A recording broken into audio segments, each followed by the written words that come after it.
ನೀವು ಯಾವುದೇ ಹೊಸ ಕೆಲಸ ಶುರು ಮಾಡಬೇಕಾದ್ರೆ ಒಂದು ತೊಂದರೆ ಏನಿರುತ್ತೆ ಅಂದರೆ ಅಪ್ಪ ಅಮ್ಮ ಫಸ್ಟ್ ಬೇಡ ಅಂತಾರೆ. ನನಗೆ ಹೀಗೆ ಮಾಡು ಅಂತ ಹೇಳುವವರು ಇರಲಿಲ್ಲ, ಹೀಗೆ ಮಾಡಬೇಡ ಅಂತ ಹೇಳುವವರು ಇರಲಿಲ್ಲ. ಪುಸ್ತಕಗಳಿಗೆ ದುಡ್ಡು ಖರ್ಚು ಮಾಡುವುದಕ್ಕೆ, ಪುಸ್ತಕ ಓದುವುದಕ್ಕೆ ಯಾರೂ ಅಡ್ಡಿ ಮಾಡ್ತಿರ್ಲಿಲ್ಲ. ನಮ್ಮನೆ ಕೂಡ ಅದೇ ಥರ. ಭೈರಪ್ಪಂದು ಒಂದು ಓದಿದ ಮೇಲೆ ಅದು ಯಾವ ಥರ ನನ್ನ ಪ್ರಭಾವ ಬೀರಿತು ಅಂದರೆ ಹುಡುಕಿ ಅದುವರೆಗೆ ಅವ್ರದ್ದು ಎಷ್ಟು ಬಂದಿತ್ತು ಅಷ್ಟು ಓದಿದೆ. ಎಷ್ಟು ಸರ್ ಅವಾಗಿನ ಕಂಪ್ಯೂಟರ್ಗೆ? ಆವಾಗ 45,000. ಅದರಲ್ಲಿ ಏನಿತ್ತು ಅಂದರೆ ನಿಮಗೆ ಆಶ್ಚರ್ಯ ಆಗ್ಬೋದು, 10 MB ಹಾರ್ಡ್ ಡಿಸ್ಕ್. 1986ರಲ್ಲಿ ನಾನು 1 MBಗೆ 16,000 ಕೊಟ್ಟಿದ್ದೀನಿ, 1 MBಗೆ. ಸೊ ನಾನು ಇಮಿಡಿಯೇಟ್ ಅವನ ಇಮೇಲಲ್ಲಿ ಆ ಫಾಂಟ್ ಕೊಟ್ಟು ಇನ್ಸ್ಟ್ರಕ್ಷನ್ ಕೊಟ್ಟೆ, ಇದನ್ನು ವಿಂಡೋಸ್ ಫಾಂಟ್ಸ್ ಫೋಲ್ಡರ್ಗೆ ಕಾಪಿ ಮಾಡಿದ ಮೇಲೆ ಒಂಥರ ಯುರೈಕ ಅಂತ ಹೇಳೋ ಥರ ಥ್ರಿಲ್, ಕನ್ನಡ ಫಾಂಟ್ ಕಾಣಿಸ್ತು. ಮೊದಲನೇ ಬಾರಿಗೆ ಇಂಟರ್ನೆಟ್ಟಲ್ಲಿ ಕನ್ನಡ ಕಾಣಿಸ್ತು. ಈಗ ಕನ್ನಡ ಸ್ಥಿತಿಗತಿ ಅಂದರೆ as far as font is concern ಈಗ ಹೇಗಿದೆ ಸರ್? ಕನ್ನಡವನ್ನು ಮಾಹಿತಿ ತಂತ್ರಜ್ಞಾನ ಅಂದರೆ ನಾನು ಬರೀ ಕಂಪ್ಯೂಟರ್ ತಗೋಬೇಡಿ, ಮೊಬೈಲಲ್ಲಿ ಉಂಟು. ಈಗ ನೋಡಿ ವಾಚಲ್ಲಿಯೂ ಕನ್ನಡ ಬರ್ತದೆ. ಕನ್ನಡ ಯೂನಿಕೋಡ್ ಬಗ್ಗೆ ಅದರ ಒಂದು ಲಾಂಚ್ ಪ್ರೊಸೆಸ್ ಇರ್ಬೋದು, ಅದರ ಟೀದಿಂಗ್ ಪ್ರಾಬ್ಲಮ್ಗಳಿರ್ಬೋದು, ಅದ್ರ ಬಗ್ಗೆ. ಅಮೆರಿಕಕ್ಕೆ ಒಂದು 4 ಸಲ ನಾನು ಹೋಗಿದ್ದೀನಿ. ಹೋದಾಗೆಲ್ಲ ನಾನು ಅವರಿಗೆ ಯೂನಿಕೋಡಿಗೆ ಭಾರತೀಯ ಭಾಷೆಗಳೇ ಮುಖ್ಯವಾಗಿ ಕನ್ನಡದ ಬಗ್ಗೆ ಅವರು ಮಾಡಿದ ತಪ್ಪುಗಳನ್ನೆಲ್ಲ ತೋರಿಸಿ ಸರಿಪಡಿಸಿದ್ದು ನಾನು. ದೇವನ ಕೇಳ್ತಾಳೆ, ದೇವ ಇತ್ತೀಚೆಗೆ ನಿಮ್ಮ ಮೈಯಿಂದ ಅದೇಕೆ ಸಾಂಬಾರು, ಸಾರು, ಪಲ್ಯ ಇತ್ಯಾದಿ ವಾಸನೆ ಬರುತ್ತಿದೆ ಅಂತ. ಆಗ ದೇವ ಹೇಳ್ತಾನೆ ದೇವಿಗೆ, ದೇವಿ ಯಾಕೆ ಅಂದರೆ ಭೂಲೋಕದಲ್ಲಿ ಜನರು ನನ್ನನ್ನು ಇತ್ತೀಚೆಗೆ ಫ್ರಿಜ್ಜಿನಲ್ಲಿಟ್ಟ ಹೂಗಳಿಂದ ಪೂಜಿಸ್ತಿದ್ದಾರೆ ಅಂತ. ಓಕೆ, ಮನೇಲಿ ಕೂಡ ನಗಿಸ್ತಿರ್ತೀರಾ ನೀವು? ಹಾಂ, ಮಕ್ಕಳಿಗೆ ಸಾಕು ನೀನು PG ಅಂತಾರೆ. PG ಅಂದರೆ ಪೂರ್ ಜೋಕ್ ಅಂತ. ಪವನಜ ಜೋಕು ಆಗ್ಬೋದು. ಓಕೆ,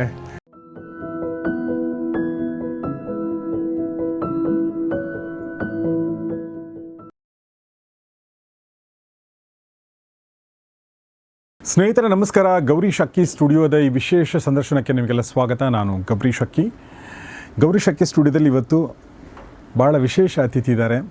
ಕನ್ನಡ ಭಾಷೆಯನ್ನು, ಕನ್ನಡ ಲೋಕವನ್ನು, ಕನ್ನಡ ಮನುಷ್ಯರನ್ನು, ಕನ್ನಡ ಜನತೆಯನ್ನು ಟೆಕ್ ಲೋಕಕ್ಕೆ ಪರಿಚಯಿಸಿದ ಖ್ಯಾತಿ ಮತ್ತು ಟೆಕ್ ಲೋಕವನ್ನು ಕನ್ನಡಕ್ಕೆ ಕನ್ನಡೀಕರಣಗೊಳಿಸಿದಂಥ ಖ್ಯಾತಿ ಎರಡೂ ಇವ್ರದ್ದೇ ಆಗಿದೆ. ಕನ್ನಡ ಪತ್ರಕರ್ತರ ವಲಯದಲ್ಲಿ ಕೂಡ ನಮಗೆ ಏನಾದರೂ ಒಂದು ಟೆಕ್ನಾಲಜಿ ರಿಲೇಟೆಡ್ ಏನಾದರೂ ಸಮಸ್ಯೆ ಇದ್ದರೆ, ಪ್ರಶ್ನೆ ಇದ್ದರೆ ನಾವು ಕೇಳುವಂಥದ್ದು ಇವ್ರನ್ನೇ. ಕನ್ನಡ ಲೋಕದ, ಕನ್ನಡ ಜಗತ್ತಿನ ಮೊದಲ .com ಮೊದಲ ವೆಬ್ಸೈಟ್ ಅನ್ನು ಮಾಡಿದ್ದು ಕೂಡ ಇವರದೇ ಹೆಗ್ಗಳಿಕೆ. ಈ ಟೆಕ್ನಾಲಜಿ ಹೆದ್ದಾರಿಯಲ್ಲಿ ಕನ್ನಡದ ಮೊದಲ ಗಾಡಿ ಯಾವುದು ಅಂತಂದರೆ ಅದು ಇವ್ರದೇ. ಇವರೇ ನಮ್ಮ ಇವತ್ತಿನ ಅತಿಥಿ UB ಪವನಜ. ಬನ್ನಿ ಅವ್ರನ್ನ ಸ್ವಾಗತಿಸೋಣ. Sir, welcome to the show. ನಮಸ್ತೆ. ಪವನಜ ಸರ್ ಬಗ್ಗೆ ನಾನು ಇದು ಏನು ಹೇಳಿದೆ, ಇದು ಇಷ್ಟೇ, ಇನ್ನೂ ತುಂಬ ಇದೆ. ಆ ಎಲ್ಲವನ್ನೂ ಕೂಡ ಒಂದು ಚಿಕ್ಕ ಏವಿನಲ್ಲಿ ಈಗ ನಾವು ನೋಡ್ಕೊಂಬರೋಣ. ವಿಶ್ವ ಕನ್ನಡ ಅನ್ನುವ ಕನ್ನಡದ ಪ್ರಪ್ರಥಮ ಆನ್ಲೈನ್ ಪತ್ರಿಕೆಯ ಸಂಪಾದಕರು ಇವರೇ. ಮೂಲತಃ ಒಬ್ಬ ವಿಜ್ಞಾನಿ, ಸಾಫ್ಟ್ವೇರ್ ತಜ್ಞರು, ವಿಕಿಪೀಡಿಯಾ ನಿರ್ವಾಹಕರಾಗಿ ಮಾಹಿತಿ ತಂತ್ರಜ್ಞಾನ ಕ್ಷೇತ್ರದಲ್ಲಿ ಕನ್ನಡ ಭಾಷೆಯ ಸ್ಥಾನಮಾನಗಳನ್ನು ಉಳಿಸುವಲ್ಲಿ ಮತ್ತು ಬೆಳೆಸುವಲ್ಲಿ ಅತ್ಯಂತ ಗಮನಾರ್ಹ ಪಾತ್ರ ವಹಿಸಿದವರು ಪವನಜ ಅವರು. ಕನ್ನಡದ ಹಲವು ಪ್ರಥಮ ಅನ್ವಯಿಕ ಸಾಫ್ಟ್ವೇರ್ಗಳು, ಅವುಗಳನ್ನು ಸಿದ್ಧಪಡಿಸಿದ ಮೊದಲಿಗರಲ್ಲಿ ಇವರೊಬ್ಬರು. ಕನ್ನಡ ಭಾಷೆಯಲ್ಲಿ ಪ್ರೋಗ್ರಾಮಿಂಗ್ ಮಾಡುವ ನಿಟ್ಟಿನಲ್ಲಿ ಕೂಡ ಇವರ ಸಾಧನೆ ಅತ್ಯಂತ ಗಮನಾರ್ಹ. ಮಕ್ಕಳಿಗೋಸ್ಕರ ಕೂಡ ಪ್ರೋಗ್ರಾಮಿಂಗ್ ಲ್ಯಾಂಗ್ವೇಜ್ ಮಾಡಿರುವಂಥ ಒಂದು ಹೆಗ್ಗಳಿಕೆ ಇವ್ರದ್ದು. ಕಂಪ್ಯೂಟರ್ ಆಟದ ಮೂಲಕ ಮಾಡಿರುವಂಥ ಒಂದು ಕಾರ್ಯಕ್ರಮ ಕನ್ನಡ ಕಲಿ, ವಿಶ್ವದ ಮೊದಲ ಕನ್ನಡ ಜಾಲತಾಣ ವಿಶ್ವ ಕನ್ನಡ. ಈಗಲೂ ಕೂಡ ನಾವು ನೋಡ್ಬೋದು. ಅದನ್ನು ಯಾವಾಗ ಮಾಡಿದ್ದು ಅಂದರೆ ಅವರು 1996ರಲ್ಲಿ. ಹೀಗೆ ಸಾಕಷ್ಟು ಕೆಲಸಗಳನ್ನ ಮಾಡಿರುವಂಥ UB ಪವನಜ್ ಅವರು ಇವತ್ತು ನಮ್ಮ ಗೌರಿ ಶಕ್ಕಿ ಸ್ಟುಡಿಯೋದಲ್ಲಿದ್ದಾರೆ. ಬನ್ನಿ ಅವ್ರನ್ನ ಮತ್ತೊಂದು ಸಲ ಸ್ವಾಗತಿಸ್ತಾ. ಸರ್, ಮೊದಲನೇದಾಗಿ UB ಅಂತಂದರೆ ಉಬರಡ್ಕ ಬೆಳ್ಳಿಪಾಡಿ ಪವನಜ, ನಮ್ಮ ಕಡಲ ತಡಿಯ ಕಡೆಯವರು. ಕಡಲ ತಡಿಯ ಜನ ಅಂದರೆ ನಮಗೆ ಬುದ್ಧಿವಂತರು ಅಂತ ಆಲ್ರೆಡಿ ಗೊತ್ತಿದೆ. ಯಾಕೆಂದರೆ ತುಂಬ ಒಳ್ಳೆಯ ಸಾಧನೆಗಳನ್ನ, ಕೆಲಸಗಳನ್ನ ಮಾಡಿದ್ದಾರೆ. ಓಕೆ, ಆದರೆ ಆ ಟೈಮಲ್ಲಿ 96ರಲ್ಲಿ ಮೊದಲ ಒಂದು ಜಾಲತಾಣ ಮಾಡಿದರೆ, ಅದಕ್ಕಿಂತ ಮುಂಚೆನೇ ನೀವು ಶುರು ಮಾಡಿರ್ತೀರ ಕೆಲಸನ. ನೀವು ಯಾವುದೇ ಹೊಸ ಕೆಲಸ ಶುರು ಮಾಡಬೇಕಾದ್ರೆ ಒಂದು ತೊಂದರೆ ಏನಿರುತ್ತೆ ಅಂದರೆ ಅಪ್ಪ ಅಮ್ಮ ಫಸ್ಟ್ ಬೇಡ ಅಂತಾರೆ. ನಿನಗೇನು ಬುದ್ಧಿ ಇಲ್ವಾ, ಅವ್ರು ಏನೋ ಎಲ್ಲ ಮಾಡ್ತಾರಲ್ಲ ಅದನ್ನೇ ಮಾಡುವಂತ ಹೇಳುವಂಥ ಒಂದು ಪ್ರಸಂಗ ಇರುತ್ತೆ. ಸೊ ನೀವು ಏನೆಲ್ಲ ಅಡೆತಡೆಗಳನ್ನ ಎದುರಿಸಿ ಈ ಒಂದು ಸಾಧನೆಯ ಹಾದಿಗೆ ಬಂದ್ರಿ ಸರ್? ನನಗೆ ಹೀಗೆ ಮಾಡು ಅಂತ ಹೇಳುವವರು ಇರಲಿಲ್ಲ, ಹೀಗೆ ಮಾಡಬೇಡ ಅಂತ ಹೇಳುವವರು ಇರಲಿಲ್ಲ. ಓಕೆ, ಸೊ ನಾನೇ ಕಂಪ್ಲೀಟ್ಲಿ ನೀವೇನಂತೀರ ಸೆಲ್ಫ್ ಮೇಡ್. ಸೊ ಅದಕ್ಕೆ ನನಗೆ ಯಾರು ಹೇಳಿಕೊಡೋರು ಏನೂ ಇಲ್ಲ, ಎಲ್ಲ ಸ್ವಂತಲ್ಲೇ ಕಲ್ತಿದ್ದೆ. ನಾನು ಹೈಸ್ಕೂಲಲ್ಲಿ ಇರುವಾಗಲೇ ನನಗೆ ವಿಜ್ಞಾನ ತಂತ್ರಜ್ಞಾನ, ಅದರಲ್ಲಿ ಭೌತಶಾಸ್ತ್ರ, ಟೆಕ್ನಾಲಜಿ ಅಂಥದ್ದೆಲ್ಲ ಭಾಳ ಆಸಕ್ತಿ. ನಾನು ಶಾಲೆಯಲ್ಲಿರುವಾಗಲೇ ಈ ಭೌತಶಾಸ್ತ್ರದ ಮಾಡೆಲ್ಗಳನ್ನು, ಟೆಲಿಸ್ಕೋಪು, ಮೈಕ್ರೋಸ್ಕೋಪು, ಮೋಟರು, ಡೈನಮೋ ಇಂಥದ್ದೆಲ್ಲ ಮಾಡ್ತಿದ್ದೆ. ಹೌದಾ? ಓಕೆ. ಫಿಸಿಕ್ಸ್ ಅಧ್ಯಾಪಕರು ಪ್ರತಿದಿನ ನನ್ನ ಕ್ಲಾಸಿಗೆ ಬಂದಾಗ ಭೌತಶಾಸ್ತ್ರದ ಯಾವುದು ಆ ದಿನ ಯಾವುದು ಪಾಠ ಮಾಡ್ತಾರೋ ಅದು ನನ್ನ ಟೇಬಲ್ ನೋಡೋದು, ನನ್ನ ಡೆಸ್ಕು. ಯಾಕಂದರೆ ಅದಕ್ಕೆ ಮಾಡೆಲ್ ನಾನು ಮಾಡಿ ತಂದಿರ್ತಿದ್ದೆ ಆ ಥರ. ಹಾಗೆ ಸೊ ಅದೇ ಮೊದಲಿನ ಅಷ್ಟೇ. ಈಗ ಉದಾಹರಣೆಗೆ ನನ್ನ ಎಲ್ಲ ವಿಜ್ಞಾನ ತಂತ್ರಜ್ಞಾನದ ಇಷ್ಟೆಲ್ಲ ಸಾಧನೆಗೆ ನಾನು ಕ್ರೆಡಿಟ್ ಅಂದರೆ ಒಂದು ಧನ್ಯವಾದ ಸಮರ್ಪಿಸಬೇಕು ಅಂತ ಇದ್ದು ಅದು ಶಿವರಾಮ ಕಾರಂತರಿಗೆ. ಯಾಕಂದರೆ ನಾನು ಹೈಸ್ಕೂಲಲ್ಲಿದ್ದಾಗ ಅವರ ವಿಜ್ಞಾನ ಪ್ರಪಂಚದ 4 ವಾಲ್ಯೂಮ್ ಸಂಪುಟ ಓದಿದ್ದೆ. ಅದನ್ನು ಓದಿ ನನಗೆ ವಿಜ್ಞಾನದಲ್ಲಿ ಅದ್ಭುತವಾದ ಆಸಕ್ತಿ ಬಂದದ್ದು. ಸೊ ಹಾಗಾಗಿ ಶಿವರಾಮ ಕಾರಂತರ ಸಾಲವನ್ನು ನಾನು ಈ ಮೂಲಕ ತೀರಿಸ್ತಾ ಇರೋದು. ಓಕೆ. ಓಕೆ, ಅವ್ರು ನಿಮಗೆ ಕೊಟ್ಟದ್ದನ್ನು ನೀವು ಈ ಮೂಲಕ ತೀರಿಸ್ತಾ ಇದ್ದೀರಾ? ಅವರು ಹೌದು, ಕರೆಕ್ಟ್. ಹಾಗೆ ಆಸಕ್ತಿ ಬಂತು, ನಾನು ಅದರಲ್ಲೇ ಮುಂದುವರೆದೆ. Okay okay okay. ನೀವು ಯಾವ ಹೈಸ್ಕೂಲ್ ಸರ್ ನೀವು ಓದಿದ್ದೆಲ್ಲ? ಸುಳ್ಯದಲ್ಲಿ. High school PUC 2 ಸುಳ್ಯದಲ್ಲಿ. ಆವಾಗಲೇ ನನಗೆ ಈ ವಿಜ್ಞಾನ ತಂತ್ರಜ್ಞಾನದಲ್ಲಿ ತುಂಬ ಆಸಕ್ತಿ ಬಂದದ್ದು ಆ ಕಾಲದಲ್ಲಿ. ಓಕೆ. ಈಗ ಒಂದು ನೀವು ಹೇಳಿದ್ರಿ ನಿಮಗೆ ಅಂದರೆ ಹೀಗೆ ಮಾಡು ಅಂತ ಹೇಳೋರು ಇರಲ್ಲ, ಮಾಡಬೇಡ ಅಂತ ಹೇಳೋರು ಇರಲ್ಲ ಅಂತ ಹೇಳಿದ್ರಿ. ಅದ್ರ ಬಗ್ಗೆ ಏನಾದರೂ ಹೇಳ್ಬೋದಾ? ಈಗ ಅಪ್ಪ ಅಮ್ಮ ಯೂಶಲಿ ಹೇಳ್ತಾರಲ್ವಾ? ನನ್ನ ಅಪ್ಪ ನಾನು 9ನೇ ಕ್ಲಾಸಲ್ಲಿ ಇದ್ದಾಗಲೇ ತೀರ್ಕೊಂಡಿದ್ರು. ಅಮ್ಮನಿಗೆಲ್ಲ ಹೆಚ್ಚು ಅವರಿಗೆ ತುಂಬ ಶಾಲೆಗೆಲ್ಲ ಹೋದ, ಅವರಿಗೆ ಹೆಚ್ಚು ಜ್ಞಾನ ಇದ್ದವರಲ್ಲ. ಸೊ ಎಲ್ಲ ಸೆಲ್ಫ್ ಮೇಡ್, ಪ್ರತಿಯೊಂದು ನಾನೇ. ಆದರೆ ನಮ್ಮಲ್ಲಿ ಏನಂತ ಅಂದರೆ ನಮ್ಮ ದಕ್ಷಿಣ ಕನ್ನಡದಲ್ಲಿ ಒಂದು ಒಳ್ಳೆಯ ಇದೆ, ಹೆಚ್ಚಿನ ಮನೆಗಳಲ್ಲಿ ಪುಸ್ತಕಗಳಿರ್ತಿತ್ತು. ಪುಸ್ತಕಗಳಿಗೆ ದುಡ್ಡು ಖರ್ಚು ಮಾಡುವುದಕ್ಕೆ, ಪುಸ್ತಕ ಓದುವುದಕ್ಕೆ ಯಾರೂ ಅಡ್ಡಿ ಮಾಡ್ತಿರ್ಲಿಲ್ಲ. ನಮ್ಮ ಮನೆ ಕೂಡ ಅದೇ ಥರ. ಎಷ್ಟು ಬೇಕಾದ್ರೂ ಪುಸ್ತಕ ಓದ್ಬೋದು. ಬೇರೆಯವರ ಮನೆಗೆ ಪುಸ್ತಕ ಓದಲಿಕ್ಕೆ ಅಂತಲೇ ಹೋಗ್ಬೋದು. ನನಗೆ ಉದಾಹರಣೆ, ನನ್ನ ಸೋದರ ಮಾವನ ಮಗ ಕನ್ನಡ ಪ್ರೊಫೆಸರ್ ಆಗಿದ್ದು, ಕನ್ನಡ ಲೆಕ್ಚರಲ್ಲಿ. ಅವರ ಹತ್ರ ಈ ಕಿರಿಯರ ವಿಶ್ವಕೋಶ ಅಂತ ಇವರು ನವ ಕರ್ನಾಟಕದವರು ಮಾಡಿದ್ದಿದ್ದು 7 ಸಂಪುಟಗಳನ್ನು. ಆ 7 ಸಂಪುಟಗಳು ಅವರು ಬಂದ ತಕ್ಷಣ ನನಗೆ ಗೊತ್ತಾಯಿತು ನಾವು ಬಂತು ಅಂತ. ಅವ್ರು ಕೇಳ್ತಿದ್ರು, ತರಿಸ್ತಾ ಇದ್ದೇನೆ ಅಂತ ಹೇಳಿದ್ರು. ಅವ್ರು ಬಂತು ಅಂತ ಗೊತ್ತಾದ ತಕ್ಷಣ ಹೇಗೂ ಅಜ್ಜನ ಮನೆ ತಾನೇ, ಅಜ್ಜನ ಮನೆಗೆ ಹೋದರೆ ನಾವು ಹಿಂದಿನ ಕಾಲದಲ್ಲೆಲ್ಲ ಈಗಿನಾಗೆ ಬೆಳಿಗ್ಗೆ ಹೋಗಿ ಸಾಯಂಕಾಲ ಬರೋದಲ್ಲ, ತಿಂಗಳಗಟ್ಟಲೆ ಅಲ್ಲಿ. ಹೌದು, ಹೋಗಿ ಒಂದು ವಾರ 2 ವಾರ ಇದ್ದ ಆ 7 ಪುಸ್ತಕ ಓದಿ ವಾಪಸ್ ಬಂದಿದ್ದು ನಾನು. ಅದು ಓದೋದಲ್ಲಿ ಒಂಥರ ಅಗಾಧವಾದ ಒಂದು ದೈತ್ಯ ಓದುಗ ಅಂತದಲ್ಲ, ಆ ಥರ. ಈ ಎನ್ ನರಸಿಂಹಯ್ಯ, ಪುರುಷೋತ್ತಮನ ಸಾಹಸಗಳು, ಇಂಥದ್ದೆಲ್ಲ ಪತ್ತೆದಾರಿ ಎಲ್ಲ ಬೆಳಿಗ್ಗೆ ಒಂದು ಪುಸ್ತಕ ಲೈಬ್ರರಿ ತಗೊಂಡ್ರೆ ಸಾಯಂಕಾಲದ ಹೊತ್ತಿಗೆ ಓದಿ ಮುಗಿಸ್ತೀವಿ. ಸೊ ಸಾಯಂಕಾಲ ಒಂದು ತಗೊಂಡ್ರೆ ಮಾರ ದಿನಕ್ಕೆ ಅದು ಮುಗೀತಿತ್ತು. ಆ ಥರ ಓದ್ತಾ ಇದ್ದೆ ನಾನು. ಗಂಟೆಗೆ ಸುಮಾರು 100 ಪುಟ ಓದ್ತಿದ್ದೆ. Okay, high speed. ಆಮೇಲೆ ಗಂಟೆಗಟ್ಟಲೆ ಓದುವಂಥದ್ದು. ಗಂಟೆಗಟ್ಟಲೆ ಓದು. ಎಷ್ಟು ಓದೋದಕ್ಕೆ ಅದು ಶುರು ಮಾಡಿದರೆ ಅದು ಮುಗಿಸೋ ತನಕ ಅದನ್ನು ಕೆಳಗಡೆ ಇಡೋದಿಲ್ಲ. ನಾನು 9ನೇ ತರಗತಿಯಲ್ಲಿದ್ದಾಗಲೇ ಭೈರಪ್ಪನ ಧರ್ಮಶ್ರೀ ಓದಿದ್ದು. ಅದು ಅದಕ್ಕಿಂತ ಮೊದಲೇ ಇವರೆಲ್ಲ ಮುಗಿಸಿದ್ದೆ. ತ್ರಿವೇಣಿ, ಅನಾಕ್ರು, ತಾರಾಸು ಎಲ್ಲ. ಭೈರಪ್ಪಂದು ಒಂದು ಓದಿದ ಮೇಲೆ ಅದು ಯಾವ ಥರ ನನ್ನ ಪ್ರಭಾವ ಬೀರಿತು ಅಂದರೆ ಹುಡುಕಿ ಅದುವರೆಗೆ ಅವ್ರದ್ದು ಎಷ್ಟು ಬಂದಿತ್ತು ಅಷ್ಟು ಓದಿದೆ. ಇವತ್ತಿಗೂ ಅಷ್ಟೇ ಭೈರಪ್ಪಂದು ಎಲ್ಲ ಪುಸ್ತಕ ನಾನು ಕನಿಷ್ಠ 1, 2, 3 ಸಲ, ಪರವಾಗಿಲ್ಲ 3 ಸಲ 4 ಸಲ ಓದಿದ್ದೀನಿ. ಹಾಗೆ. ಸೊ ಹಾಗೆ ನೋಡಿ, ಸಾಹಿತ್ಯದಲ್ಲಿ ಆಸಕ್ತಿ, ಆಮೇಲೆ ಪುಸ್ತಕಗಳ ಬಗ್ಗೆ ಆಸಕ್ತಿ ಇರುವಂಥದ್ದು, ಅದು ನಾಲೆಜ್ ಅಂದರೆ ಸೈನ್ಸ್ ಮತ್ತು ಟೆಕ್ನಾಲಜಿ ಬಗ್ಗೆನ ಆಸಕ್ತಿಯಾಗಿ ಅದು ರೂಪುಗೊಳ್ಳುತ್ತೆ. ಅದಕ್ಕೆ ವಿಶೇಷವಾದ ಒಂದು ಕೊಡುಗೆ ಅಂದರೆ ಶಿವರಾಮ್ ಕಾರಂತರು. ನಾವು ಚಿಕ್ಕವರಿದ್ದಾಗ ಓದಿದ ನೆನಪು ಅಂದರೆ ನನಗೆ ಬಾಲವನದಲ್ಲಿ ಕಾರಂತಜ್ಜ ಅಂತ ಒಂದು ಅಂಕಣ ಬರೋದು. ಹೌದು, ತರಂಗದಲ್ಲಿ ಬರೋದು. ಅದನ್ನು ಪ್ರತಿ ವಾರ ಓದ್ತಿದ್ವಿ. ನಾವು ಸ್ವಲ್ಪ ಮಕ್ಕಳೇನಿರಲ್ಲ, ಸ್ವಲ್ಪ ದೊಡ್ಡವರೇ ಆಗಿದ್ವಿ ಅನಿಸುತ್ತೆ, ಆದರೂ ಓದ್ತಿದ್ವಿ. ಸೊ ಅದು ಒಂದು ನೆನಪಿದೆ. ಆಮೇಲೆ ಇನ್ನೊಂದು ನೀವು ಹೇಳಿದಾಗ ನನಗೆ ಒಂದು ಕಿರಿಯರ ವಿಶ್ವಕೋಶ ಥರನೇ ಚಿಲ್ಡ್ರನ್ ನಾಲೆಜ್ ಬ್ಯಾಂಕ್ ಅಂತ ಬರೋದು. ಅದೇನಾ? ಅದೆಲ್ಲ ಮತ್ತೆ ಬಂದಿದ್ದು. ಅದು ಆಮೇಲೆ ನಾಲೆಜ್ ಬ್ಯಾಂಕ್ ಅಂತ. ಅದೆಲ್ಲ ಇಂಗ್ಲೀಷ್ ಅಲ್ಲ, ನಾನು ಇಂಗ್ಲೀಷ್ ಓದಿದ್ದು ಕಡಿಮೆ. ಇಲ್ಲ, ಕನ್ನಡದಲ್ಲಿ ಇತ್ತದು ಚಿಲ್ಡ್ರನ್. ಅದರಲ್ಲಿ ಈಗ ಫಾರ್ ಎಕ್ಸಾಂಪಲ್ ಕಾರ್, ಬಸ್ ಹೆಂಗೆ ಓಡುತ್ತೆ, ವಿಮಾನ ಹೇಗೆ ಹಾರುತ್ತೆ, ಈ ಥರ ಪ್ರಶ್ನೆಗಳನ್ನ ಇಟ್ಕೊಂಡು ನಮಗೇನು ಅರ್ಥ ಆಗ್ತಿಲ್ಲ, ಬಟ್ ಓದೋಕ್ಕೆ ಏನಾದರೂ ಬೇಕಾಗಿತ್ತು. ಹೀಗಾಗಿ ಅದನ್ನು ಓದಿದ ನೆನಪಿದೆ ನನಗೆ.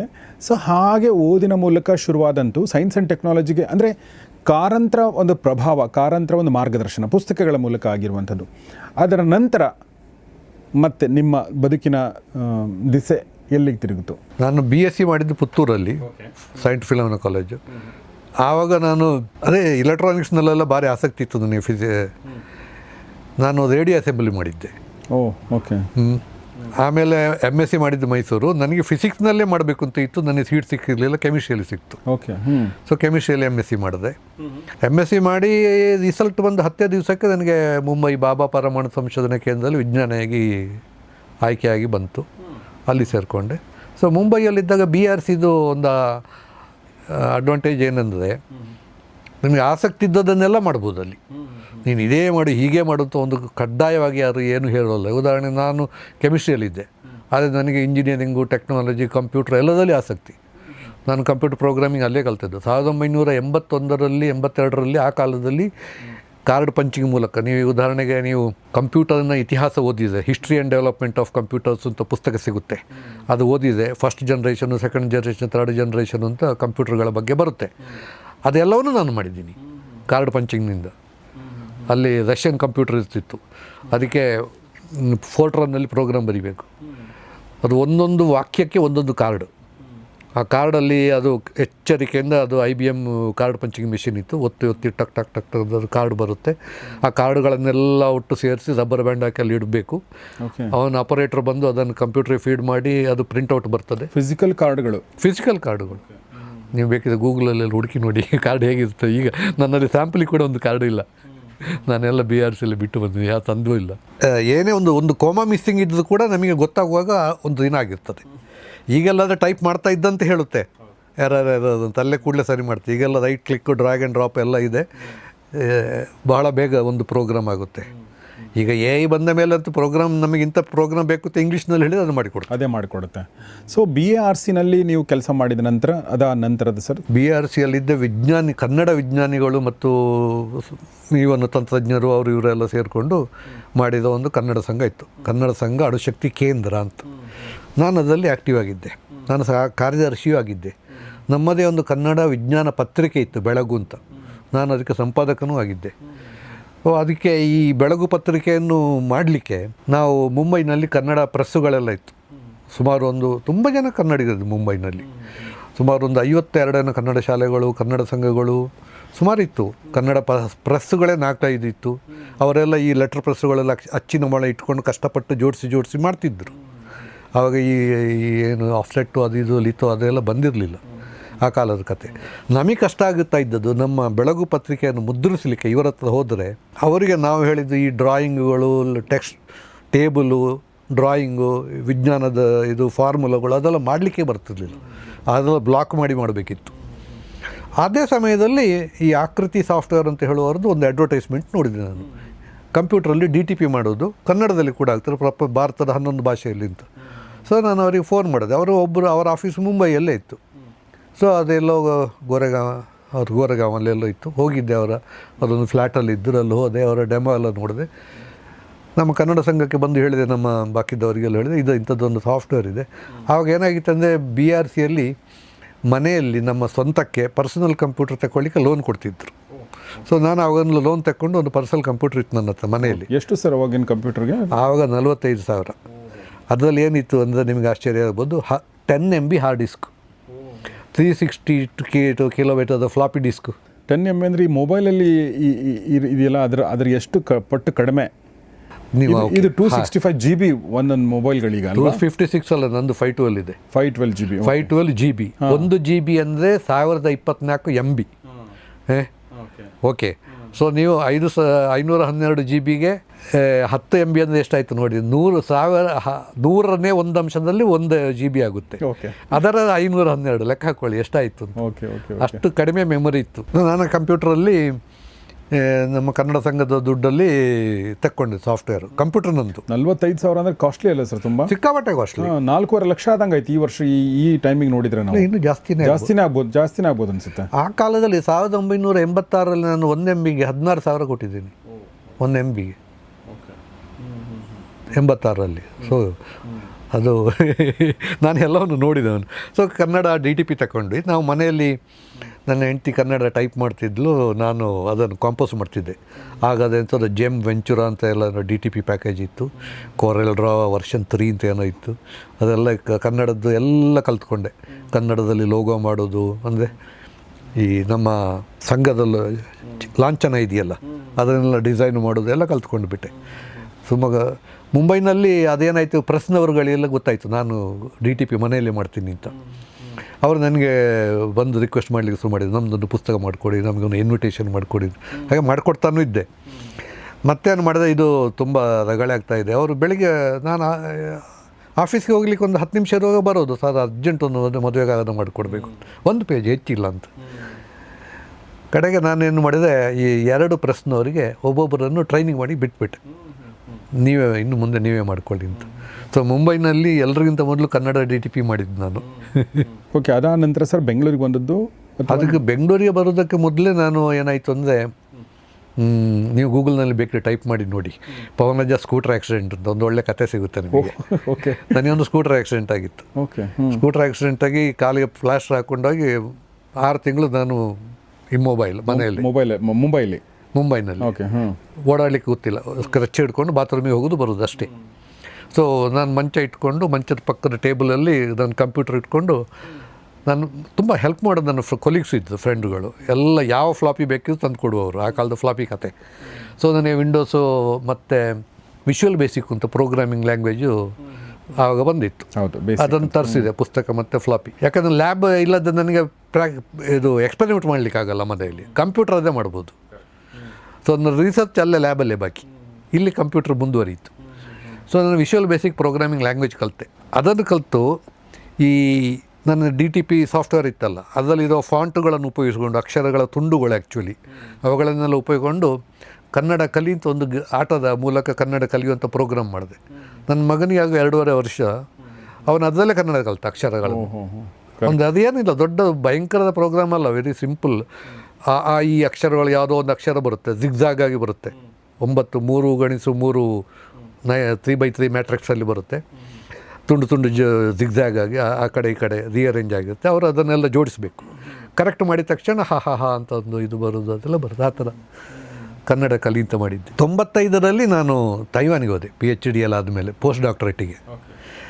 ತೈವಾನಿಗೆ ಹೋದಾಗ ಅಲ್ಲಿ ಲ್ಯಾಬಲ್ಲಿ ಫಸ್ಟ್ ಡೇ ಹೋದ ತಕ್ಷಣ ಒಂದು ಇದು ಲ್ಯಾಬ್ ಒಂದು, ಇದು ನೀನು ಕೂತ್ಕೊಳ್ಳುವ ರೂಮ್ ಒಂದು, ಆ ರೂಮಲ್ಲಿ ಇದು ನಿನ್ನ ಟೇಬಲ್ ಒಂದು, ಇದರಲ್ಲಿ ಒಂದು ಕಂಪ್ಯೂಟರ್ ಇತ್ತು ಟೇಬಲ್ ಮೇಲೆ, ಇದು ನಿನ್ನ ಕಂಪ್ಯೂಟ್ರ್ ಒಂದು. ನನಗೆ ಭಾರಿ ಖುಷಿ ಆಯಿತು, ನನಗೇ ಒಂದು ಕಂಪ್ಯೂಟ್ರ್ ಅಂತ. ಯಾಕಂದರೆ ಆ ಕಾಲದಲ್ಲಿ ನಮ್ಗೆ BRCಯಲ್ಲಿ 130 ಜನ ಸೈಂಟಿಸ್ಟುಗಳಿಗೆ ಒಂದು ಕಂಪ್ಯೂಟರ್ ಇದ್ದದ್ದು ನನ್ನ ಹತ್ರ. ಓಕೆ, ನಾನು ಎಲ್ರಿಗೂ ಒಂಥರ ಸರ್ವಿಸ್ ಥರ ಇದ್ದೆ, ಎಲ್ಲರೂ ನನ್ನ ಹತ್ರ ಬರೋದು DTP ಇದು ರಿಸರ್ಚ್ ಪೇಪರ್ ಟೈಪ್ ಮಾಡಲಿಕ್ಕೆ ಇದಕ್ಕೆಲ್ಲ. ಇಲ್ಲಿ ನನಗೆ ನೋಡ್ತೀನಿ ಲ್ಯಾಬ್ ಒಳಗಡೆ ಪ್ರತಿಯೊಂದು ಇನ್ಸ್ಟ್ರೂಮೆಂಟಿಗೆ ಒಂದು ಕಂಪ್ಯೂಟರ್ ಇದೆ. ಪ್ರಿಂಟ್ ಮಾಡಲಿಕ್ಕೆ ಪ್ರಿಂಟರ್ಗಳು 2-3 ಅದಕ್ಕೆ ಕನೆಕ್ಟ್ ಆಗಿ ಒಂದು ಕಂಪ್ಯೂಟ್ರ್, ಇದು ಎಲ್ಲದಕ್ಕೂ ಒಂದು ನೆಟ್ವರ್ಕ್. ಅದೆಲ್ಲ ಇತ್ತು ಆವಾಗಲೇ, ಇದು 95-96 ತೈವಾನ್ನಲ್ಲಿ. ಸೊ ನನಗೆ ಖುಷಿ ಆಯ್ತು, ನನಗೆ ಒಂದು ಕಂಪ್ಯೂಟರ್ ಕೊಟ್ಟಿದ್ದಾರೆ ಅಂತ. ಆನ್ ಮಾಡಿ ನೋಡ್ತೀನಿ, ಎಲ್ಲ ಚೈನೀಸ್ ಭಾಷೆಯಲ್ಲಿ ಬರ್ತದೆ. ಓಕೆ, ನಾನು ಅವನಿಗೆ ಹೇಳಿದೆ, ಲ್ಯಾಬ್ ಇನ್ಚಾರ್ಜ್, ಇದೆಲ್ಲ ಚೈನೀಸಲ್ಲಿ ಬರ್ತಾ ಇದೆಯಲ್ಲ, ನಾನೇನು ಮಾಡೋದು, ಏನು ಯಾವುದು ಎಲ್ಲಿದೆ ಓಕೆ ಎಲ್ಲಿದೆನೋ ಅದು ಗೊತ್ತಾಗೋದಿಲ್ಲ. ಅವನದು sorry, you want in English no, so do one thing, whatever software you want, ನಿನಗೇನೇನು ತಂತ್ರಾಂಶಗಳು ಸಾಫ್ಟ್ವೇರ್ಗಳು ಬೇಕು ಅದೆಲ್ಲ ನನಗೊಂದು ಪಟ್ಟಿ ಕೊಡು. ಯಾಕಂದರೆ ತೈವಾನ್ನಲ್ಲಿ ಇಂಗ್ಲೀಷ್ ಸಿಗೋದಿಲ್ಲ, ಎಲ್ಲ ಅಮೇರಿಕನ್ನಲ್ಲೇ ತರಿಸಬೇಕು, 2 ವಾರ ಆಗ್ತದೆ. ಸೊ ನೀನು ಒಂದೇ ಸಲಕ್ಕೆ ಪಟ್ಟಿ ಕೊಡು. ನನಗೆ ಖುಷಿ ಆಯ್ತು, ಅರೆ ಕೇಳಿದ್ದೆಲ್ಲ ಕೊಡ್ತಿದ್ದಾರೆ ಅಂತ ಉದ್ದ ಪಟ್ಟಿ ಕೊಟ್ಟೆ. ಒಂದು ಒರಿಜಿನ್ ಅಂತ ಒಂದು ಇದು ಗ್ರಾಫ್ ಮಾಡುವ ಇದು ಸೈಂಟಿಫಿಕ್ 2-3 ಗಾಷಿಯನ್ನು ಒರಿಜಿನು ಈ ಥರ ಎಲ್ಲ ಇತ್ತು ಸೈಂಟಿಫಿಕ್ ಸಾಫ್ಟ್ವೇರ್ಗಳು. ಕೈ ರೈಟರ್ ಅಂತ ಒಂದು ಸೈಂಟಿಫಿಕ್ ವರ್ಡ್ ಪ್ರೊಸೆಸರು ಮತ್ತು ವಿಂಡೋಸು ಇದೆಲ್ಲ ಮಾಮೂಲಿ ಬರ್ಕೊಟ್ಟೆ, ಎಲ್ಲ ತಂದು ಕೊಟ್ಟರು. ಆಮೇಲೆ ಅಲ್ಲಿ ಕಲಿತೆ. ಅಲ್ಲಿ ಏನಾಯ್ತು ಅಂದರೆ ನಮ್ಮ ಲ್ಯಾಬಲ್ಲಿ ಯುನಿಕ್ಸ್ ಇದ್ದದ್ದು ಸಿಸ್ಟಮ್ ಎಲ್ರಿಗೂ. ಅದರಲ್ಲಿ ಯುನಿಕ್ಸ್ನಲ್ಲಿ ಒಂದು ಏರಿಯಾ ಕೊಡ್ತಾರೆ, ಲಾಗಿನ್ ಏರಿಯಾ. ಅಲ್ಲಿ ಒಂದು HTML ಫೈಲ್ ಹಾಕಿದ್ರೆ ಅದು ವೆಬ್ಸೈಟ್ ಆಗುತ್ತೆ. ಸೊ ವೆಬ್ಸೈಟ್ ಮಾಡೋದು HTMLನಲ್ಲಿ, ಹೈಪರ್ ಟೆಕ್ಸ್ಟ್ ಮಾರ್ಕಪ್ ಲ್ಯಾಂಗ್ವೇಜ್ ಅಂತ. ಸೊ ಅದರಲ್ಲಿ HTML ಲ್ಯಾಂಗ್ವೇಜ್ ಕಲಿತೆ ನಾನು. ಕಲ್ತುಬಿಟ್ಟು ನನ್ನದೇ ಒಂದು ವೆಬ್ಸೈಟ್ ಮಾಡಿದೆ, welcome I M Pavanaja from. ತುಂಬ ಜನ ಮಾಡ್ಕೊಂಡಿದ್ದು, ಹೆಚ್ಚಿನದು ಸೈಂಟಿಸ್ಟ್ಗಳು ಹೆಚ್ಚಿನ ಅವರ ಬಗ್ಗೆ ಅವರ ಬಯೋಡೇಟಾ ಹಾಕೋದು ಅಷ್ಟೇ, ಮತ್ತೇನು ಇರಲಿಕ್ಕಿಲ್ಲ ಅದರಲ್ಲಿ. ಅವರ ರಿಸರ್ಚ್ ಪೇಪರ್ ಪಬ್ಲಿಕೇಷನ್ಗಳು, ಅವರ ಇದು ಏನೇನು ಇದು ಮಾಡಿದ್ದಾರೆ, ಅವರ ಏರಿಯಾ ಆಫ್ ವರ್ಕ್ ಇಷ್ಟೇ ಹಾಕೋದು. ನಾನು ಹಾಗೆ ಹಾಕಿಟ್ಟೆ. ನಾನೇನು ಮಾಡಿದ್ದೆ, ಕನ್ನಡದ್ದು ಫಾಂಟ್ ತಗೊಂಡು ಹೋಗಿದ್ದೆ, ಆಕೃತಿದು ಅಕ್ಷರಗಳದ್ದು. ಈ ಅಕ್ಷರಗಳ ತುಂಡುಗಳನ್ನು ಕಷ್ಟಪಟ್ಟು ಜೋಡಿಸಿ ನಮಸ್ಕಾರ ಅಂತ ಮಾಡಿದೆ. ಮಾಡಿಬಿಟ್ಟು ಅದನ್ನೊಂದು ಪೇಜ್ ಹಾಕಿದೆ. ನಾವು ಆ ಕಾಲದಲ್ಲಿ ಈ ಇಂಡಿಯಾ ಡಿಸ್ಕಷನ್ ಡೈಜೆಸ್ಟ್ ಅಂತ ಇರ್ತಿತ್ತು, ಸೊಸೈಟಿ ಕಲ್ಚರ್ ಇಂಡಿಯನ್ ಕರ್ನಾಟಕ ಅಂತ ಆನ್ಲೈನ್ ಯೂಸರ್ ಗ್ರೂಪ್ ಇತ್ತು. ಈಗಿನವರಿಗೆ ಅದೆಲ್ಲ ಗೊತ್ತಿರಲಿಕ್ಕಿಲ್ಲ, ಡಿಸ್ಕಷನ್ ಗ್ರೂಪು, ನ್ಯೂಸ್ ಗ್ರೂಪ್ ಅಂತೆಲ್ಲ ಇತ್ತು. ಈಗ ಅದೆಲ್ಲ ಯಾವುದಿಲ್ಲ. ಗೂಗಲ್ ಗ್ರೂಪ್ ಕೂಡ ಯಾರು ಯೂಸ್ ಮಾಡ್ತಾಯಿಲ್ಲ, ಈಗೆಲ್ಲ ಫೇಸ್ಬುಕ್ ಯೂಸ್ ಮಾಡ್ತಿದ್ದಾರೆ. ಯಾಕಂದರೆ ಇನ್ಸ್ಟೆಂಟ್ ಆಗುತ್ತೆ, ಅದರಲ್ಲಿ ಆಗಲ್ಲ. ಮೇಲ್ ಹೋಗಬೇಕು, ಇವತ್ತು ನಾವು ಹಾಕಿದ್ದು ನಾಳೆ ಬರುತ್ತೆ ಆ ಥರ. ಅದು ಮೇಲ್, ಅದು ಮಾಡರೇಟ್ರ್ ಮೂಲಕ ಹೋಗಬೇಕು, ಆ ಥರ ಎಲ್ಲ ಇತ್ತು. ಅದರಲ್ಲಿ ನಾವೆಲ್ಲ ಸೇರಿಕೊಂಡು ನಾವೆಲ್ಲ ಡಿಸ್ಕಷನ್ ಮಾಡಿಕೊಂಡು IRC ಅಂತ ಇತ್ತು, ಇಂಟರ್ನೆಟ್ ರಿಲೇ ಚಾಟ್ ಅಂತ. ಆ ಇಂಟರ್ನೆಟ್ ರಿಲೇ ಚಾಟಲ್ಲಿ ನಾವು ಒಂದಿಷ್ಟು ಕನ್ನಡಿಗರು ಒಟ್ಟು ಸೇರಿಸಿ ಒಂದು ಕನ್ನಡ ಚಾನೆಲ್ ಅಂತ ಕ್ರಿಯೇಟ್ ಮಾಡಿಕೊಂಡು ಕನ್ನಡದಲ್ಲಿ ಡಿಸ್ಕಷನ್ ಮಾಡ್ತಾಯಿದ್ವಿ. ಬಟ್ ಅದೆಲ್ಲ ಕಂಗ್ಲೀಷು. ನಾನು NAANU ಅಂದರೆ ನಾನು ಅಂತ ಆ ಥರ ಕನ್ನಡ ಫಾಂಟ್ ಇದೆಲ್ಲ ಯೂನಿಕೋಡ್ ಯಾವುದು ಇರಲಿಲ್ಲ. ಮಹೇಶ್ ಅಂತ ಒಬ್ಬ ಕೆನಡದಿಂದ, ಇನ್ಯಾರು ಸುನಿಲ್ ಕುಲಕರ್ಣಿ ಅಂತ ಮತ್ತೊಬ್ಬ, ಹೀಗೆ ಒಂದು ಪದ್ಮನಾಭ ಹೊಳ್ಳ ಅಂತ ಒಬ್ಬ ಇದ್ದು, ಇನ್ಯಾರು ಒಂದು 7-8 ಜನ ನಾವು ಈ ಥರ ಡಿಸ್ಕಸ್ ಮಾಡ್ತಿದ್ವಿ. ಒಬ್ಬ ನ್ಯೂಜಿಲ್ಯಾಂಡಿನವ, ಒಬ್ಬ ಅಮೇರಿಕದವ, ಒಬ್ಬ ಇಂಗ್ಲೆಂಡ್ನವ, ಒಬ್ಬ ಕೆನಡಾದವ, ಹಾಗೆಲ್ಲ. ಒಂದಿನ ನಾನು ಹೀಗೆ ನಮಸ್ಕಾರ ಅಂತ ಹಾಕಿದ್ನಲ್ಲ, ಆ ಮಹೇಶಿಗೆ ನಾನು ಹೇಳಿದೆ ನೋಡೋದನ್ನು ವೆಬ್ಸೈಟು ಅಂತ. ಅವನು ಏನೋ ಗಜ್ಬಿಜ್ ಕಾಣ್ತಾ ಇದೆ ಅಂತ ಹೇಳಿದ. ಅವನಿಗೆ ಆ ಫಾಂಟ್ ಇಲ್ಲ ನೋಡಿ. ಸೊ ನಾನು ಇಮಿಡಿಯೇಟ್ ಅವನ ಇಮೇಲಲ್ಲಿ ಆ ಫಾಂಟ್ ಕೊಟ್ಟು ಇನ್ಸ್ಟ್ರಕ್ಷನ್ ಕೊಟ್ಟೆ, ಇದನ್ನು ವಿಂಡೋಸ್ ಫಾಂಟ್ಸ್ ಫೋಲ್ಡರ್ಗೆ ಕಾಪಿ ಮಾಡು ಅಂತ. ಮಾಡಿದ ಮೇಲೆ ಒಂಥರ ಯುರೈಕ ಅಂತ ಹೇಳೋ ಥರ ಥ್ರಿಲ್, ಕನ್ನಡ ಫಾಂಟ್ ಕಾಣಿಸ್ತು. ಮೊದಲನೇ ಬಾರಿಗೆ ಇಂಟರ್ನೆಟ್ಟಲ್ಲಿ ಕನ್ನಡ ಕಾಣಿಸ್ತು. ಆಮೇಲೆ ನಾನು ಭಾರತಕ್ಕೆ ಬಂದ ಮೇಲೆ ವಿಶ್ವ ಕನ್ನಡ ಅಂತ ವೆಬ್ಸೈಟೇ ಮಾಡಿದ್ದೆ. ಓಕೆ. ಸೊ ಹೀಗೆ ಇಲ್ಲಿಂದ ಅಂದರೆ ಜರ್ನಿ ಇದೆಲ್ಲ ಭಾಳ ಫ್ಯಾಸಿನೇಟಿಂಗ್ ಆಗಿದೆ. ಈ ವಿಶ್ವ ಕನ್ನಡ ವೆಬ್ಸೈಟನ್ನು ಮಾಡಿದ 96ರಲ್ಲಿ ಅಂತಂದರೆ ಈಗ ಅದಕ್ಕೆ ಎಷ್ಟು ವರ್ಷಗಳಾಯ್ತು ಸರ್? 30 ವರ್ಷಗಳಾಗೋಯ್ತಾ? ಹೌದು, ಡಿಸೆಂಬರಿಗೆ 30 ವರ್ಷ. ನಾನು ಏನು ಅದು ದೊಡ್ಡ ಕಾರ್ಯಕ್ರಮ ಮಾಡಿಲ್ಲ, ದಶಮಾನೋತ್ಸವ, ಸಿಲ್ವರ್ ಜುಬ್ಲಿ ಅಂತಲೂ ಮಾಡಿಲ್ಲ ನೋಡಿ. ಹಾಗೆ 30 ವರ್ಷಗಳ ಈ ಒಂದು ಜರ್ನಿ, ಅಂದರೆ ಅದಾದ ನಂತರ ಅಂದರೆ ವಿಶ್ವ ಕನ್ನಡ ಮಾಡಿದರೆ ನೀವು ಈ 30 ವರ್ಷಗಳ ಜರ್ನಿಯನ್ನು ಒಂದ್ಸಲ ಹಿಂತಿರುಗಿ ನೋಡಿದರೆ, ಅಂದರೆ ಇತ್ತೀಚಿನ ವರ್ಷಗಳು ಬಿಟ್ಬೋಣ, ನಾವು ಪ್ರೆಸೆಂಟ್ ಬಗ್ಗೆ ಮಾತಾಡೋದು ಬೇಡ, ಅದಾದ ನಂತರದ ಘಟನಾವಳಿಗಳು, ಅದಾದ ನಂತರ ಸಾಧನೆಗಳು, ಅಂದರೆ ಕನ್ನಡ ಮತ್ತು ಟೆಕ್ನಾಲಜಿನ ಮಿಳಿತಗೊಳಿಸುವಂಥ ಕೆಲಸಗಳು, ಅದ್ರ ಬಗ್ಗೆ ಏನಾದರೂ ಹೇಳಕ್ಕೆ ಇಷ್ಟಪಡ್ತೀರಾ ಸರ್?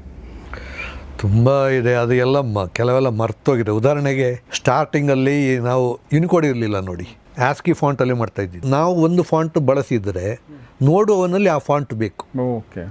ಇಲ್ಲಾಂದರೆ ಅದು ಬರೋಲ್ಲ. ಹೆಚ್ಚಿನವರು ಕನ್ನಡ DTP ಬಳಸ್ತಾ ಇದ್ದದ್ದು ಶ್ರೀಲಿಪಿ, ನಾನು ಬಳಸ್ತಾ ಇದ್ದದ್ದು ಆಕೃತಿ. ಸೊ ಆಕೃತಿ ಫಾಂಟ್ ಇದ್ದವರಿಗೆ ಮಾತ್ರ ಅದು ಕಾಣಿಸುತ್ತೆ. ಅಂದರೆ ಕನ್ನಡ DTP ಮಾಡೋದವರಿಗೆ ಬರೀ ವೆಬ್ಸೈಟ್ ನೋಡಬೇಕು ಅಂತ ಹೇಳಿದ್ರೆ ಅದು ಫಾಂಟ್ ಬೇಕು.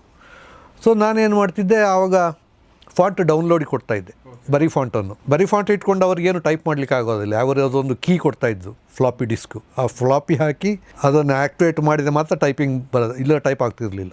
ಅದಕ್ಕೆಲ್ಲ ದುಡ್ಡು ಕೊಡಬೇಕಿತ್ತು ಯಾವುದು ಆ ಸಾಫ್ಟ್ವೇರಿಗೆ. ಸೊ ಓದುವವರಿಗೆ ಆ ಫಾಂಟ್ ಸಾಕು. ಸೊ ಈ ಪ್ರತಿಯೊಬ್ಬರು ಆ ಫಾಂಟ್ ಡೌನ್ಲೋಡ್ ಮಾಡಬೇಕು, ಇನ್ಸ್ಟಾಲ್ ಮಾಡಬೇಕು, ಅದಕ್ಕೊಂದು ಇನ್ಸ್ಟ್ರಕ್ಷನ್ ನಾನು ಕೊಡಬೇಕು, ಅವ್ರಿಗೆ ಅರ್ಥ ಆಗೋಲ್ಲ. ಈ ಸಮಸ್ಯೆ ಪರಿಹಾರವಾಗಿ ಒಂದು ಡೈನಮಿಕ್ ಫಾಂಟ್ ಅಂತ ಬಂತು. ನಾನು ಫಸ್ಟ್ ಇಂಡಿಯನ್ ಲ್ಯಾಂಗ್ವೇಜಿಗೆ, ಯಾವುದೇ ಭಾರತೀಯ ಭಾಷೆಗೆ ಡೈನಮಿಕ್ ಫಾಂಟ್ ನಾನು ಮಾಡಿದ್ದು ಕನ್ನಡಕ್ಕೆ. ಓಕೆ. ಸೊ ಅದು ಹೇಗೆ ಅಂದರೆ, ಫಾಂಟ್ ಅವರು ಡೌನ್ಲೋಡ್ ಮಾಡೋದು ಬೇಡ, ಇನ್ಸ್ಟಾಲ್ ಮಾಡೋದು ಬೇಡ.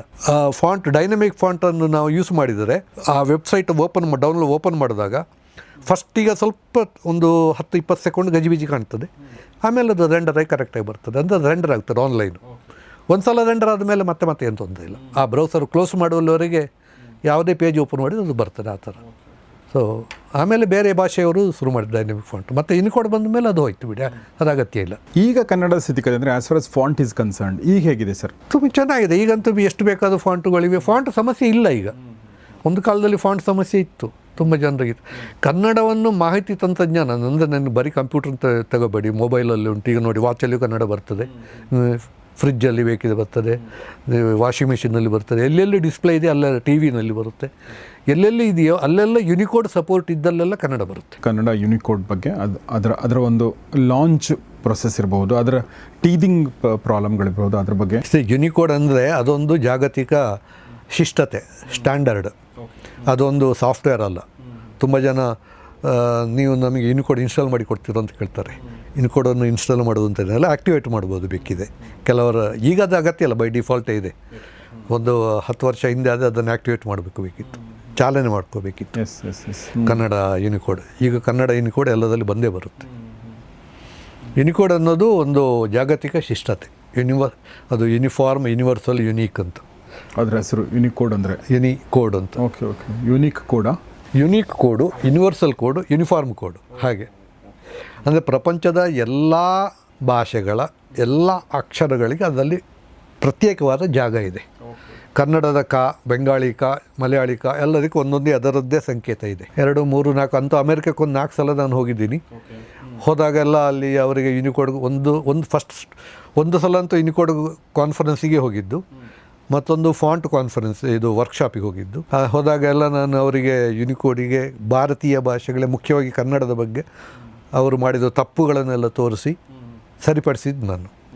ಈ ಉದಾಹರಣೆಗೆ ಯಾರ, ಲಾವ, ಶಾಶ, ಸಾಹ, ಳ ಅಂತ ಇದೆ ಕನ್ನಡದಲ್ಲಿ. ಅವರು ಯಾರ ಲಾ ಳ ಮತ್ತು ಲಾ ಮತ್ತು ಅಳ ಒಟ್ಟಿಗೆ ಹಾಕಿದ್ದು, ಅದೆಲ್ಲ ತಪ್ಪಾಗಿತ್ತು. ಯಾಕೆಂದರೆ ನಾವು ಇಂಗ್ಲೀಷಲ್ಲಿ ಬರೀಬೇಕಾದ್ರೆ ಲ ಮತ್ತು ಳನ ನೀವು ಸ್ಪೆಲ್ಲಿಂಗ್ ಬೇರೆ ಬರೆಯೋಕ್ಕಾಗಲ್ಲ, ಎಲ್ಲಿ ಎಲ್ಲಿ ಅದೇ ಆ ಪ್ರಾಬ್ಲಮಿಂದಾಗಿ ಅವರು ಲಾ ಳ ಒಟ್ಟಿಗೆ ಹಾಕಿದ್ರು. ಶ ಸಾಹ, ಆಮೇಲೆ ಅರ್ಕ ಒತ್ತಿನ ಸಮಸ್ಯೆ. ಈಗ ನಿರ್ದೇಶಕ ಅಂತ ಬರೆಯುವಾಗ ದೇ ಆದಮೇಲೆ ದೀರ್ಘ, ಮತ್ತೆ ಅರ್ಕ ಒತ್ತು ಬರಬೇಕು. ಹೌದು. ತುಂಬ ಜನ ಅರ್ಕ ಒತ್ತು ಮೊದಲಾಕಿ ದೀರ್ಘ ಆಮೇಲೆ ಹಾಕ್ತಾರೆ. ಇಂಥ ಸಣ್ಣ ಸಣ್ಣ ತಪ್ಪುಗಳು. ಆಮೇಲೆ ಇನ್ನೊಂದು ಸಣ್ಣ ಮೇಜರ್ ತಪ್ಪುಗಳು ನಮ್ಮ ಜನ ಮಾಡೋದು ಅಂದರೆ ಸ್ವರಕ್ಕೆ ವ್ಯಂಜನದ ಒತ್ತು ಕೊಡೋದು. ಆ್ಯಡ್, ಆ್ಯಪಲ್, ಆಕೆ ಯಾವ ಒತ್ತು ಕೊಡ್ತಾರೆ, ಆ್ಯಪಲ್ ಅಂತ. ಅದು ಭಾಷಾ ಪ್ರಕಾರ ತಪ್ಪು. ಅದನ್ನ ಹೇಗೆ ಬರಿಬೇಕಾದ್ರೆ? ಇಲ್ಲ, ಅದು ಆಪಲ್ ಅಂತ ಇಲ್ಲ. ಈಗ ಹಾಗೆ ಉದಾಹರಣೆಗೆ ನೋಡಿ, ಎಲ್ಲ ಉಚ್ಚಾರಗಳಿಗೂ ಲಿಪಿ ಇರುವುದಿಲ್ಲ. ಇಂಗ್ಲೀಷಲ್ಲಿ ನೋಡಿ ಉದಾಹರಣೆಗೆ ಬೇಕಾದಷ್ಟಿದೆ. ನಮ್ಮ ಕನ್ನಡ ಭಾಷೆಯಲ್ಲಿ 49 ಅಕ್ಷರ, 49, 51 ಅಂತ ಇಟ್ಕೊಳ್ಳಿ. ಹಳೆಗನ್ನಡ ರಾಳ ಸೇರಿಸಿದೆ 51 ಅಕ್ಷರಗಳಿವೆ. ಇಂಗ್ಲೀಷಲ್ಲಿ 26. ಸೊ ಇಂಗ್ಲೀಷಲ್ಲಿ ನಮ್ಮ ಎಲ್ಲ ಉಚ್ಚಾರಗಳನ್ನು ಬರೀಲಿಕ್ಕಾಗೋದಿಲ್ಲ. ಎಕ್ಸಾಕ್ಟ್ಲಿ. ಕನ್ನಡದಲ್ಲಿ ಕೂಡ ಹಾಗೆ ನೋಡ್ಲಿಕ್ಕೆ ಹೊರಟ್ರೆ, ಈಗ ಫಾ ಅಂತ ಹೇಳೋದಕ್ಕೆ ಫಾ ಬರಿಬೋದು ಅಷ್ಟೇ. ಸಲ್ಫರ್ ಅಂತ ಹೇಗೆ ಬರಿತೀರಿ, ಫಾ ಹೌದಿಲ್ಲ. ಫಾಸ್ಟ್ ಅಂತ ಹೇಗೆ ಬರಿತೀರಿ, ಅದು ಫಾಸ್ಟ್ ಆಗ್ತದೆ. ಆ ಥರ ಎಲ್ಲದಕ್ಕೂ ಲಿಪಿನಲ್ಲಿ ಇರುವುದಿಲ್ಲ. ಜ ಮತ್ತು ಝ ಮತ್ತು ವ್ಯತ್ಯಾಸ ಇಲ್ಲ ನಮ್ಮ ಕನ್ನಡದಲ್ಲಿ, ಎರಡಕ್ಕೂ ಒಂದೇ ಬರಿತೀವಿ ನಾವು. ಹೌದು ಅಲ್ವಾ? ಹೌದು. ನಿಮ್ಮ ಮಲಯಾಳಂ ತಮಿಳಲ್ಲಿ ಕುಯ್ ಅಂತ ಒಂದು ತಮಿಳು ಬಿಡಿ, ಅಲ್ಲಿ ಇರೋದೇ 25 ಅಕ್ಷರಗಳು. ಕಾಕ ಗಾಗ ಎಲ್ಲ ಒಂದೇ. ಅವರು ಕಾಂತಿ ಮತ್ತು ಗಾಂಧಿ ಒಂದೇ ಬರೆಯುವಾಗ. ಅದಕ್ಕೆ ನಾನು ತಮಾಷೆ ಮಾಡೋದುಂಟು, ಬ್ಯಾಂಕ್ ಆಫ್ ಬರೋಡ ಮತ್ತು ಬ್ಯಾಂಕ್ ಆಫ್ ಪರೋಟ ಎರಡು ಒಂದೇ ಅಂತ ತಮಿಳಲ್ಲಿ. ತಮಾಷೆ ಅಂದರೆ ಲಿಪಿ ಪ್ರಕಾರ. ಇದು ಕಮಿಂಗ್ ಬ್ಯಾಕ್ ಟು ದಿಸ್, ಈ ಯುನಿಕೋಡಲ್ಲಿ ಹೇಗೆ ಇರಬೇಕು ನಮ್ಮ ಭಾಷೆ ಅಂತ. ನಾನು ಮಹಾಬುದ್ಧಿವಂತ ಏನಲ್ಲ. ಸೊ ನನಗೆ ಡೌಟ್ ಇದ್ದಾಗ ನಾನು ಪ್ರೊಫೆಸರ್ ನಮ್ಮ ಜಿ ವೆಂಕಟಸುಬ್ಬಯ್ಯನವರು ಮತ್ತು ಇವರು ವೆಂಕಟಾಚಲ ಶಾಸ್ತ್ರಿಯವರು, ಇವರುಗಳಿಗೆಲ್ಲ ಕೇಳಿ ಅವರಿಂದ ಸಲಹೆ ತಕ್ಕೊಂಡು ನಾನು ಅವರಿಗೆ ಫೀಡ್ಬ್ಯಾಕ್ ಕೊಡ್ತಾ ಇದ್ದೆ. ಸೊ ಅದೆಲ್ಲ ಕೊಟ್ಟು ಕನ್ನಡ ಸರಿಯಾಗಿದೆ ಯುನಿಕೋಡ್. ನೋಡಿ, ಪವನಜ ಸರ್ ಜೊತೆ ಮಾತಾಡೋರ ಹಿಂದಿನ ಉದ್ದೇಶ ಏನು ಅಂತಂದರೆ, ಭಾಳ ಜನರಿಗೆ ಹಳೆ ಕಥೆ ಇದು ಅಂತಲೂ ಅನಿಸ್ಬೋದು ಅಲ್ವಾ? ಹೌದು. ಬಟ್ ಬೇಸಿಕಲಿ ಒಂದು ಏನೋ ಒಂದು ಕೆಲಸ ಆಗಿದೆ ಅಂದರೆ ಅದ್ರ ಹಿಂದಿನ ಶ್ರಮವನ್ನು ಗುರುತಿಸೋದಿದೆಯಲ್ಲ, ಅದು ಭಾಳ ಮುಖ್ಯ. ಇವತ್ತು ಕನ್ನಡ ನಮಗೆ ನೀವು ಹೇಳಿದಂಗೆ ಡಿಫಾಲ್ಟ್ ಸೆಟ್ಟಿಂಗು. ನಾವು ಫೇಸ್ಬುಕ್ಕಿಗೂ ಕನ್ನಡ ಬರಿತೀವಿ, ಟ್ವಿಟರ್ಲಿ ಕನ್ನಡ ಬರಿತೀವಿ, ಗೂಗಲಲ್ಲಿ ಕನ್ನಡ ಬರಿತೀವಿ. ಕನ್ನಡ ಎಲ್ಲಿಲ್ಲ, ಈಗಿನ ಜನ್ರೇಷನ್ಗೆ ಅದೊಂದು ಮ್ಯಾಟ್ರೇ ಅಲ್ಲ. ನಾವು ಅಟ್ಲೀಸ್ಟ್ ಸ್ವಲ್ಪ ಕಷ್ಟಪಟ್ಟು ಕಲ್ತಿದ್ದೀವಿ. ಈಗಿನ ಜನ್ರೇಷನ್ಗೆ ಅದು ಎಲ್ಲ ಸಿಕ್ಬಿಟ್ಟಿದೆ ಆಲ್ರೆಡಿ. ಈಗ ಏನು 2010 ಮೇಲೆ ಹುಟ್ಟಿದ್ದಾರೆ, ಆ ಜನ್ರೇಷನ್ಗಂತೂ ಈ ಥರ ಒಂದು ಕಥೆ ಇದೆ ಅಂತಲೇ ಗೊತ್ತಿರಲಿಕ್ಕಿಲ್ಲ ಬಹುಶಃ. ಆದರೆ ಪ್ರತಿಯೊಂದು ತುಂಬ ಚೆನ್ನಾಗಿದೆ ನಡೀತಾ ಇದೆ ಅಂದರೆ ಅದ್ರ ಹಿಂದೆ ಒಂದು ಶ್ರಮ, ಅದ್ರ ಹಿಂದೆ ಒಂದು ತ್ಯಾಗ, ಅದ್ರ ಹಿಂದೆ ಒಂದಷ್ಟು ಜನ ಕೆಲಸ ಮಾಡಿರ್ತಾರೆ. ಅದನ್ನು ಪರಿಚಯಿಸುವಂಥ ಒಂದು ಕೆಲಸವನ್ನು ಈ ಮೂಲಕ ನಾನು ಮಾಡ್ತಾಯಿದ್ದೀನಿ. ಅಂದರೆ ಪವನಜ ಅವರು, ನೀವು ಕನ್ನಡ ತಂತ್ರಜ್ಞಾನ ಲೋಕದಲ್ಲಿ ಗೋ ಟು ಪರ್ಸನ್ ಅಂತಾರಲ್ಲ, ಏನೇ ಸಮಸ್ಯೆ ಇದ್ದರೂ ಕೂಡ ಭಾಷೆ ತಂತ್ರಜ್ಞಾನ ಸಂಬಂಧಪಟ್ಟಂತೆ ಪವನಜ ಅವರು ಕೇಳಿ ಅನ್ನೋ ಥರದ್ದು ಇತ್ತು, ಈಗಲೂ ಇದೆ. ಸೊ ಇದು ಒಂದು ಹಂತದ ಕಥೆನ ನಾವು ಈಗ ಮಾತಾಡಿದ್ವಿ, ಅಂದರೆ ಘಟನೆಗಳನ್ನ ಮಾತಾಡಿದ್ವಿ. ಈಗ 2026 ಪವನಜ ಸರ್ಗೆ 66 ವರ್ಷ. ಓಕೆ, 66ನೇ ವರ್ಷದಲ್ಲೂ ಕೂಡ ಸಾಕಷ್ಟು ಆ್ಯಕ್ಟಿವ್ ಆಗಿದ್ದಾರೆ. ಅವರೆಷ್ಟು ಆ್ಯಕ್ಟಿವ್ ಇದ್ದಾರೆ ಅನ್ನೋದಕ್ಕೆ ಒಂದು ಜೋಕ್ ಹೇಳ್ಬೇಕು ಅಂದ್ಕೊಂಡೆ. ಅವರೇ ಬರೆದಿರುವಂಥ ಜೋಕ್ ಇದು ನೋಡಿ. ಮೊದಲನೇ ಜೋಕು, ಸ್ವರ್ಗದಲ್ಲಿ ಏನಾಗ್ತದೆ ಅಂತ. ಇದು ನಮ್ಮ ಲೈಫಲ್ಲಿ ಇದೆಲ್ಲ ನಡೀತಾ ಇದೆ, ಸ್ವರ್ಗದಲ್ಲಿ ಏನಾಗ್ತದೆ ಅಂತ. ಸ್ವರ್ಗದಲ್ಲಿ ದೇವನ ಕೇಳ್ತಾಳೆ, ದೇವ ಇತ್ತೀಚೆಗೆ ನಿಮ್ಮ ಮೈಯಿಂದ ಅದೇಕೆ ಸಾಂಬಾರು, ಸಾರು, ಪಲ್ಯ ಇತ್ಯಾದಿ ವಾಸನೆ ಬರುತ್ತಿದೆ ಅಂತ. ಆಗ ದೇವ ಹೇಳ್ತಾನೆ ದೇವಿಗೆ, ದೇವಿ ಯಾಕೆ ಅಂದರೆ ಭೂಲೋಕದಲ್ಲಿ ಜನರು ನನ್ನನ್ನು ಇತ್ತೀಚೆಗೆ ಫ್ರಿಜ್ಜಿನಲ್ಲಿಟ್ಟ ಹೂಗಳಿಂದ ಪೂಜಿಸ್ತಿದ್ದಾರೆ ಅಂತ.